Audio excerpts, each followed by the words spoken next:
السلام علیکم، میں ہوں رضوان اشرف۔ 27ویں آئینی ترمیم کا جو اس وقت مسودہ یا اس کے کچھ شکیں یا اس کے کچھ پوائنٹس جو اس وقت مارکیٹ کے اندر آ گئے ہیں، خبروں میں آ گئے ہیں، اس کو پبلک کر دیا گیا ہے، بلاول بھٹو کی جانب سے ٹویٹ کر کے اس کو عام کر دیا گیا ہے، پبلک میں وہ آ گیا ہے۔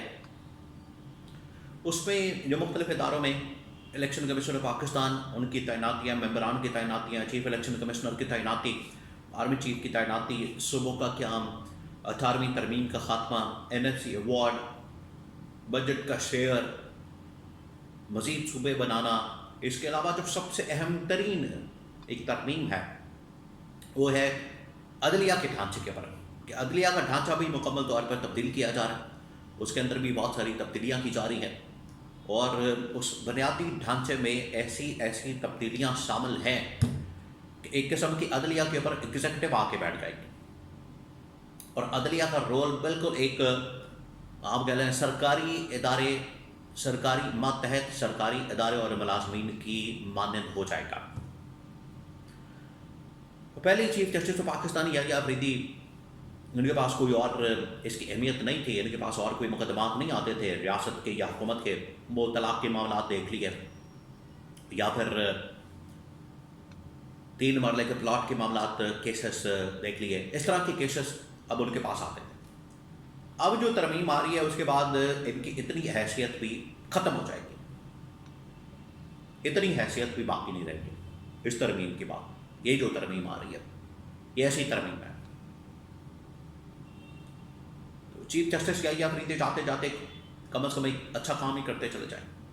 یہ جو 26ویں آئینی ترمیم ہے، عمران خان کے دوسرے مقدمات ہیں، ان کے اوپر ہی کو فیصلہ کرتے ہیں۔ اسی وجہ سے آپ دیکھیں کہ ان مقدمات کو روک دیا گیا، ان کی سماعت کو روک دیا گیا، اور عمران خان سے ملاقاتیں بھی اب بڑی ریسٹرکٹڈ کر دی گئی ہیں۔ چل کیا رہا ہے اس وقت اسلام آباد کے اندر اس ترمیم کے حوالے سے؟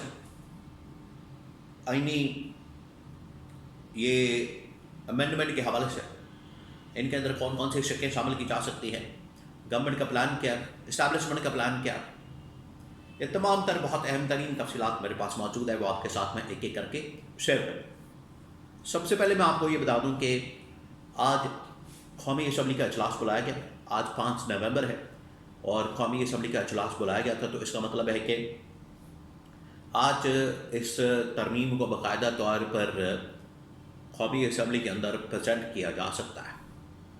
ہو سکتا ہے کہ آج ایک قسم کا اوپننگ ڈے ہو اور ایک افتتاحی قسم کا سیشن ہو، کل پرسوں اس کو یہ پریزنٹ کیا جائے، اس کے بعد اس کو 2-4 دنوں کے اندر پاس کر لیا جائے، اور بعد میں سینٹ کے اندر بھیج دیا جائے گا، اور وہاں سے اپروول آ جائے گی اور اس کو پاس کر لیا جائے گا۔ تو آج کا دن بہت اہمیت حامل ہے، اور اس سے پہلے ہی آپ کو بتائیں کہ DGISPR نے منڈے والے دن بریفنگ دے دی تھی، بتا دیا تھا، اس حوالے سے آگاہ کر دیا تھا۔ اس کے بعد بلاول بھٹو نے ٹویٹ کر کے پوری قوم کو بتا دیا کہ یہ ہونے جا رہا ہے۔ اب اس کے اندر مختلف ترمیمیں ہیں، 2-4 ترمیموں کا میں آپ کو پھر سے بتاتا ہوں۔ 2-3 جو بڑی ترمیمیں ہیں وہ اس کے اندر تمام اداروں کے اندر تعیناتی کے حوالے سے گورنمنٹ کے پاس سارے اختیارات آ رہے ہیں، اور گورنمنٹ اسٹیبلشمنٹ کے پاس اختیارات آ رہے ہیں۔ اسٹیبلشمنٹ اس طرح سے کہ گورنمنٹ کو کنٹرول ہی اسٹیبلشمنٹ کرے گی، اور جو بھی بندہ آئے گا وہ گورنمنٹ کے تھرو اسٹیبلشمنٹ ہی لائے گی۔ وہ اپوزیشن کے ساتھ مشورہ، اپوزیشن کے ساتھ کنسلٹ کرنا، اپوزیشن کے ساتھ مشورہ کرنا، اپوزیشن کی مشاورت کرنا، ان کو لازمی قرار دینا، یہ تمام چیزیں یہ اب فارغ ہونے جا رہی۔ اور ابھی آپ دیکھیں یہ 26ویں آئینی ترمیم کے بعد ویسے ہی اداروں کے اختیارات بڑے کم ہو گئے ہیں، ایک قسم کے سرکاری ماتحت ملازمین کی طرح بن گئے ہیں۔ اسی وجہ سے گورنمنٹ کی دبا کے سہولت کاری ہوتی ہے، جس میں الیکشن کمیشن آف پاکستان، عدلیہ کے تمام ادارے۔ لیکن اس ترمیم کے بعد تو مکمل طور پر اختیارات، اس کی پاور، اس کی اتھارٹی وہ گورنمنٹ کے کنٹرول میں چلی جائے گی، الیکشن کمیشن ہو یا عدلیہ ہو۔ اب چیف الیکشن کمشنر کی تعیناتی وہ رکی ہوئی نہیں ہو رہی، ممبران کی تعیناتی وہ اب سب کچھ ہوگی گورنمنٹ کی اپنی مرضی سے، اور گورنمنٹ اس کو سنگل ہینڈڈلی یہ کام کرے گی۔ اب گورنمنٹ کو کسی قسم کی ضرورت نہیں پڑے گی کسی سپورٹ کی، کسی کی حمایت کی، یا کسی کی مشورے کی، کسی کی تائید کی، جو کہ ترمیم کے اندر، یہ آئین کے اندر موجود ہے کہ آپ نے اپوزیشن کے ساتھ لازمی مشورہ کرنا، مشاورت کرنی، بڑی معنی ہے اس قسم کی، اور پھر یہ ترمیم ہو سکے گی. لیکن اس مرتبہ اس کو بھی نکالا جا رہا ہے. تو اس کے بعد یہ جو اداروں کے اوپر بیٹھے سربراہان ہیں، چیف الیکشن کمشنر یا چیف جسٹس آف پاکستان یا باقی لوگ، ان کی جو حیثیت ہے، ان کی جو اہمیت ہے، زیرو ہو جائے گی. یا آپ کہہ لیں کہ ایک سرکاری ملازم کی مانند ہو جائے گی. اب سرکاری ملازم بیچارہ کیا کرتا ہے؟ وہ گورنمنٹ کے رحم و کرم پر ہوتا ہے، گورنمنٹ کا مرہون منت ہوتا ہے. گورنمنٹ اسے جو انسٹرکشن دے، جو اس کو پالیسی دے، جو ڈائریکشن دے، اس کے مطابق وہ کام کرتا ہے. جبکہ ریاست 3-4 ستونوں کے اوپر کھڑی ہے، اور وہ جو انڈیپینڈنٹ اداروں کا کانسیپٹ ہے، وہ ان ستونوں کو تقویت دیتا ہے، مضبوط کرتا ہے. لیکن جب وہ کانسیپٹ ہی ختم کر دیا جائے گا تو آٹومیٹکلی ادارے گر جائیں گے، اور ریاست کا وجود بھی خطرے میں پڑ سکتا ہے. یہ بڑی خوفناک چیز ہے، ان کو سمجھنے کی ضرورت ہے. 1971 کا حوالہ اسی وجہ سے دیا جاتا ہے، وہ ایسے نہیں دیا جاتا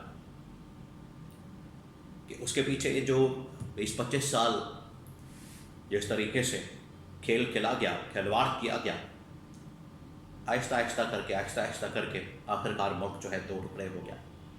تو یہ بڑی خوفناک چیز ہوتی ہے. اس کے نتائج اگلے چند سالوں کے اندر نکلتے ہیں، بڑے خوفناک ہوتے ہیں. تو یہ اب ہو رہا ہے. تو اب chief justice of Pakistan justice Yahya Afridi, ان کے پاس سوائے اس کے کہ وہ